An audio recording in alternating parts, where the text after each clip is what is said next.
go to you. Yeah. Forcing the vagrants to go to work vagrants? Help us keep the inflation down. Forcing vagrants to go to work to keep inflation down? That's the other way around. First of all, the idea of forcing vagrants to go to work is a funny idea. There's some extremely, as soon as one begins to look at these issues, there's many, many questions that ought to be raised. For example, take the idea that welfare mothers have to be driven to work. First of all, they're not vagrants. You know, the idea that welfare mothers have to be driven to work, that, you know, you're not allowed to question that. It's supposed to be a consensus. What does that mean? That means if you're raising a child, you're not working? I mean, how many, I don't know how many people around here have tried to raise a child, but the fundamental assumption is that if it's the kind of work that women are due, it isn't work, okay? Now, you know, if you think it through, it leads in interesting directions. This is supposed to be a meritocratic society. We're very proud of that. So you measure the value of work by the amount of pay you get. Well, if you're raising a family and raising children and keeping it going and so on, the amount of pay you get is zero, okay? So that is totally worthless, you know. That is raising children and keeping families alive and so on and so forth. That is worthless, and there's, as a demonstration of that, you don't get paid anything for it, and it's a meritocratic society. Well, what is work? Well, work is the stuff you get a lot of money for. So like it's driving to your office in Wall Street and speculating against currencies in an effort to drive down growth rates. And you get a huge amount of money for that, so that must be really valuable work.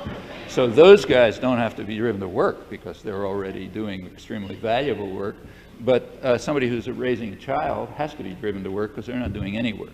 That's the tacit assumption that underlies all of these things.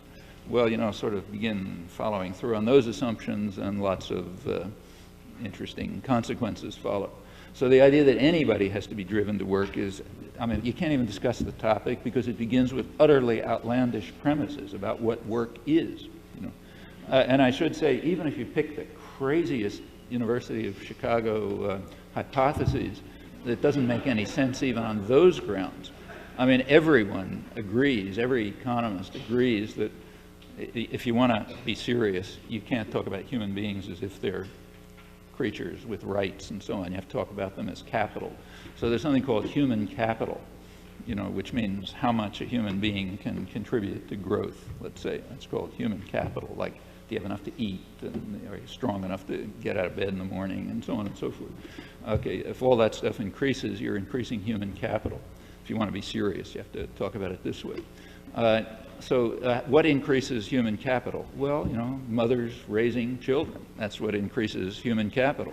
What's the biggest factor in growth? Human capital. So in fact, you ought to be paying welfare mothers a high salary to try to improve the human capital because of the work they're doing. I mean, anyone who's had a child or thinks for a second knows that it's work, you know, it doesn't come free.